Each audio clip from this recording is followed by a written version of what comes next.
Hello mga mems, good morning. So, mamahaw na tanin ninyo mga mems, dugay na kamatay yung mem. Ito na. So, atong breakfast for today is lauyang gulay. Kay nagsagunso naman tagkaog karni mga mems. Oh, lami kayong sabaw mga mems. So, the time check is almost 8 o'clock naman di ay. So, mga jits at in the Father, the Son of the Holy Spirit. This is, O Lord, and this day gifts which we are about to receive from the vaunted to Christ our Lord. Amen. In the Father, the Son of the Holy Spirit. Amen. So, kainan ng mga mems with matching fruits.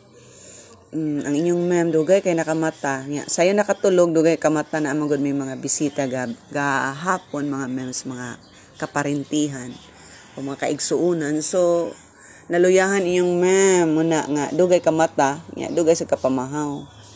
So nakuan ni late na ang pamahaw char. So okay ra na kay mamahaw gyapon ta. So atong tilawan mga mems. So lami gid kaayo ang gulay kay naay kuan squash. Asa ka ana? Lami kini ay. Ganahan magigog mga inani nga gulay mga mems o kanang pure laoyar gid na siya ba. Puro ra gulay. Walay sagol. Kay sus gahapon nagkuan pa sa udto nagkuan mi sa udto pork laoya unya pagkagabi naghumba. Oh my god mga mems, sabi ni mga tao sa balay. Pagka na lang gyud mahilig kay karni. So karon ako na po nakadaog sa bidding. Nagkuan sa ta, gamit sa tao nagluto sila og laoyang gulay. So muna mga kinaraan nga sudan. The best gining mga laoya. Laoyang gulay. May ni kay healthy, diba? Nya lami kayo ang kuan ba kining iyang sa tawag ani kalubasa in Bisaya, squash in English. Labo bitaw kay mga mems. Unya with matching daghan kamunggay, so dami gyud. Problema lang ani pagkahuman pag ngisi nato kay naay kamunggay sa imong ngipon.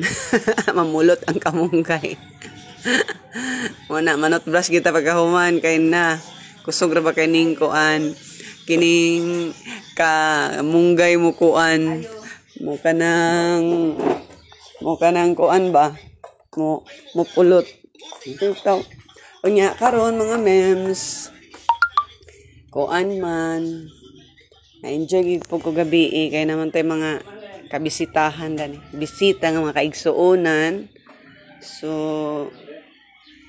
nalingaw chika-chika nawa kay ko naka-engage gabi mga mems. Sus nag-online ang akong cellphone hantod nagbuntag pag mata sa buntag Ginoo ko notification perting daghana na hantod karon wa pa ko nahuman og kuan reply atong notification ba kadaghan na maday kay nga notification isang tagpalabi og sige reply kay basig ma-spam pud ta dani kay og masubraan sa tag sige og kuan baya kay di pod maayo. So we need to be balanced gyud sa atong pagka content creator muna mga mems. So mao ginay atong bantayanan.